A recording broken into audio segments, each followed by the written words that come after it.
Okay guys, got my cardboard templates cut out so I can transfer that to some wood. A little bit of gap at the top, not much though, but I also want to be able to put caulking up there, so you don't end up with any squeaking or anything. But yeah. Sweet.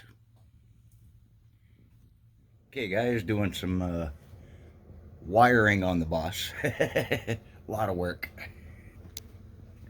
So this is my setup, my DC to DC charger, 660 watts available. Well, you can power 660 watts you can put to it. So this is going to be my solar shutoff. This is my 60 amp fuse. This is my shunt and battery monitor. Some positive and negative bus bar, and my battery. So all I gotta do now is make up some wiring. So I'll hit the wreckers tomorrow and get some starter cable, because nowadays batteries are in the trunk and they got like 6 gauge and 4 gauge going from the trunk all the way to the front engine. So I'm gonna pull some of that and get me some cheap wire.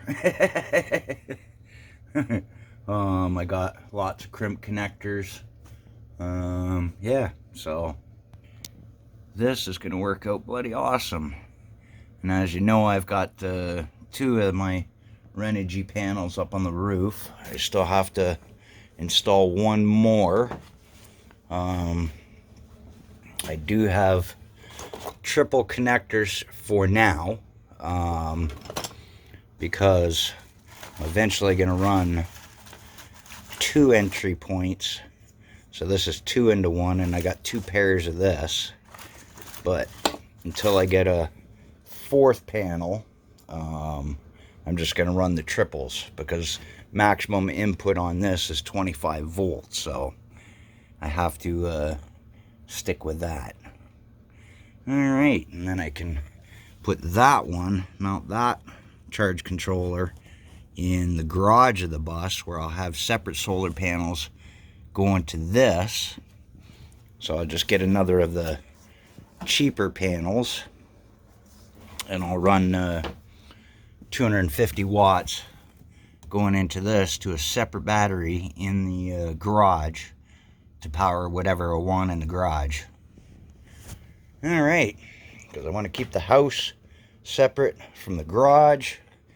And another thing with this DC-DC charger is I can run to my starter battery, so when I'm driving, I can kill the solar and draw a solid 50 amps from my alternator to charge my house bank. And then it's just a matter of building a lithium battery pack. So a lot of people will buy like pre-built batteries. To me, the cost involved, I'll get direct 3.2 volt cells. I'll get 4 cells is 280 amp hours, so I'll get 8 cells for a total of 560 amp hour. And I'll run 2 batteries or 2 cells together. So basically it'll double it up, and then I'll get a 250 amp or 300 amp BMS, and then I can go direct from that to my inverter. Yeah, slowly coming together. Alright, cheers guys. Yeah, doing this on the cheap, so best way to go is hit the wreckers. You get all kinds of automotive parts that'll work fine. So I'm gonna go get me some lengths of cable and make up my own wires. Cheers guys. Okay guys, got a really awesome sunny day today. Beautiful out. Went to Kenny U-Pull here in London. Got me some nice heavy gauge. This came out of a Saturn Ion, front to back, from the trunk all the way to the engine. Got a bunch of negative cable wires. This one, I don't come out of a truck, but I can cut them, make my own ends, but dirt cheap getting it from the wreckers, you know. Got a couple short negatives here. I just cut these off. And I'll show you what I've done so far. So I just wanted to know how much power was coming in, going out. But as you see, my battery is full. Got it set to the 200 amp hour. I know it's an old battery, it doesn't have a full 200 left, but with this charge controller going, pushing 9.5, 9.8 amps on a single 175 watt panel, I am charging a DeWalt battery with the DeWalt inverter just hooked up to my shunt, so I can calculate how much is going in and out. And these are the battery cables out of a car. I just had to drill out these ends here, but this is just gonna, till I get the cables made up, this will let me keep an eye on how much power I actually have and am using and blah blah blah, right? So that's awesome.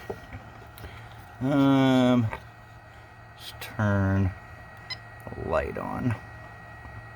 There we go. Cool. So I'm still plus 0.1 amp going into the battery while charging my DeWalt battery through an inverter. Oh, and I got the heater on in the back, but the diesel heater don't use anything.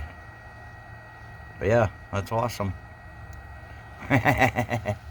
So once I get all the panels hooked up, oh geez, definitely gonna have to get a bigger battery bank. But the awesomeness of off-grid right there. So yeah, cool.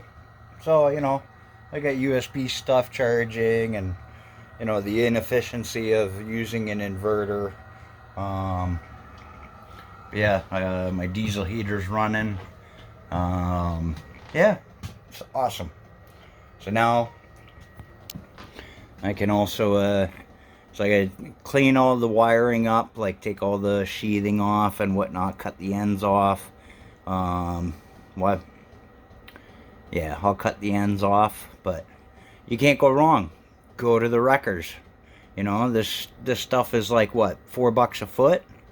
This is just as good. Yeah, well, actually better, because you always end up with what is it, CCA coated aluminum, copper coated aluminum. This is solid copper wire. And I also got a new ignition for my Bosch, because if you've seen my ignition, you'd understand. I bought it just for the pigtail. So I got to wire in the new pigtail, because mine are just like direct and shit's all backwards. The guy cut the wires and didn't know where everything went back, so I've got to splice all this back together. But yeah, I literally jumped my bus to start it. Alright. Okay, cheers guys. We're gonna start cleaning up some wire, and cool. Yeah, I'm still 100%. I got a bunch of DeWalt batteries to charge up to. Alright, okay guys, I got my positive wire cleaned up. Where are you gonna get better wire than this? So here's the wire. Look at that. Beautiful. And it all comes out in one shot. Cobalts and Saturn Ions. Oop. It's over 16 feet. By the time you straighten it out, there's over 16 feet. How much would that wire cost you at a store? $4 or $5 a foot, maybe?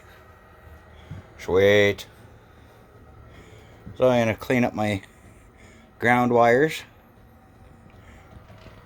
Yeah, do her on the cheap. The Dodge Caravan inverter that I got also fried, so I got that replaced. So this is the new one. It's a different style, so hopefully it's a better one. And this one actually comes with the ground plug, not like the other one. I don't know where the other one is, but it didn't come with the ground plug. This one does. And another cigarette lighter. So I'm gonna reinstall that, get me some really lightweight 110 back here, just temporary. All right. Okay, so cheers, guys. Well, wiring on the cheap, hit the wreckers. Cobalts, ions, get a full length from trunk to under the hood. And literally, you can just yank it through because the rear seats fold down, goes in between the rear seat, just gone. One shot deal. And it does go under the driver's seat, so careful of that. All right, cheers.